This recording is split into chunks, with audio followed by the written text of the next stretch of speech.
my name is Sandra, and today I am sharing some fun relay games that you can play with your upper elementary music students. These are quick and easy games that you can use either to assess, to build classroom community, or to reinforce skills. Let's get started.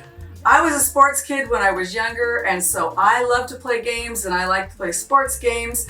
So this will resonate with your kids who like sports or just like to be physically active. The relay games are going to need teams, and you're going to have to do just a little bit of prep to make these games happen. But don't worry, it's going to be super easy, I promise you. I really like this game because it's going to allow your students to show what they know, and they're going to really like that. And you want to keep it really team spirited, and you can come up with a prize if you want to, or just play the game and have fun playing the game. The nice thing about this game too is if you play this game and you make, let's say, 2 to 4 different versions of it, you could very easily put this in your sub plan.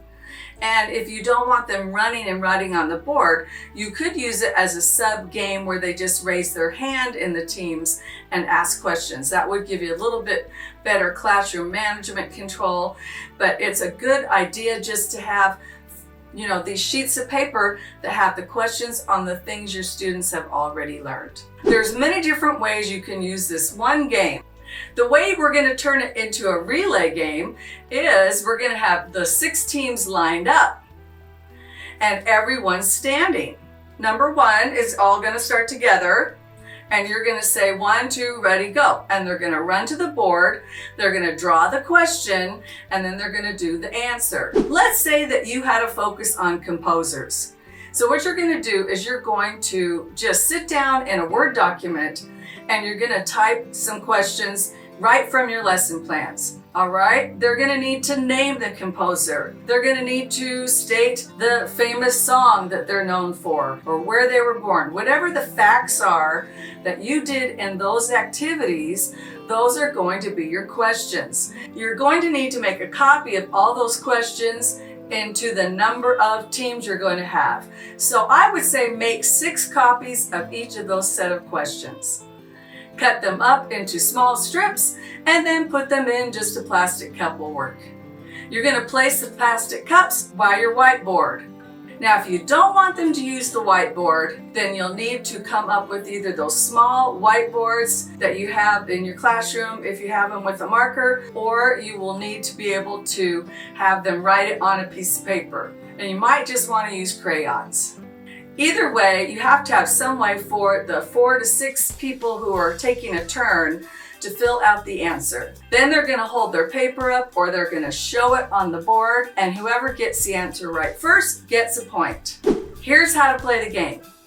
You're going to divide everyone up into 6 teams, and they're going to be sitting down except for the first person. 1, 2, 3, 4, 5, however many teams you have. You're going to call out the question, and as soon as you call out the question, you're going to say, go. And they're going to run to the board, and they're going to write their answer down. They can't get help from their team. Once they have the answer, they just wait, and whoever has the first correct answer gets a point. I also have them keep score right above where they are writing their answers. So they'd have their team name, team B, C, D, E, F, G, whatever, and then they give a point if they won. That way you don't even have to keep score. They go back, the second person stands up, and you're going to do it again. Another topic you can use to play this kind of relay game is rhythms or melodic phrases. If you have rhythm cards in your classroom, you can have the rhythm card, and instead of calling out the question, you'll say, 1, 2, ready, go. They run up there, you hold up the card, and whoever can play the rhythm first gets a point. Or you could have them copy the rhythm on the board and they get a point. Or they could play it on an instrument and get a point. In this kind of game, I don't worry about tie scores. If there's 2 people that get it, I give it to them. We're keeping score to keep score, but we're really not going to spend a lot of time on who's the winner. The winner might just get to line up first and leave the classroom first. I really minimize that. I don't give out rewards for it. The goal is to have fun playing the game and reviewing the things that we just learned. After the student takes their turn, be sure to have them go to the end of the line and everybody scoots up. A third way to use this easy relay game is to use anything that you've had them have to do in class. So for example, you did a song, Let Us Chase the Squirrel, and they had to learn notes and how to play it, or an ostinato, or they had to do the game. So then you're going to have that be the questions. For example, if the lesson was singing So La Mi in the song Frosty Weather, here's some ideas for questions. Sing the part of the song that has la in the melody. Sing the part of the song that doesn't have la in the melody. Play the phrase Frosty Weather on the xylophone. Clap the rhythm of the song Frosty Weather, or create a body percussion pattern for the first phrase Frosty Weather. Whatever topic you choose, just be sure that you make a list of all those questions before you play the game. An alternative way to play this game is to allow the students to get help from their classmates. It might get a little noisy, but with the composer example, you might want to have the class help, or they could choose one person to help them. If they don't remember the answers, this is a way to keep the game moving along.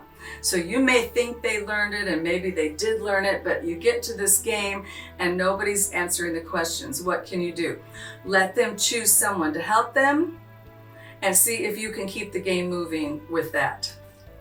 Remember, all you need is a list of questions or tasks that they need to do, and then you'll have that. You'll need the materials for that task, like flashcards or melodic cards or just the questions.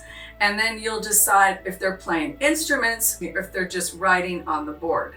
So those are just things to consider when you play just a really simple relay game. I hope you'll subscribe to this channel. Let's keep kids moving and learning with music.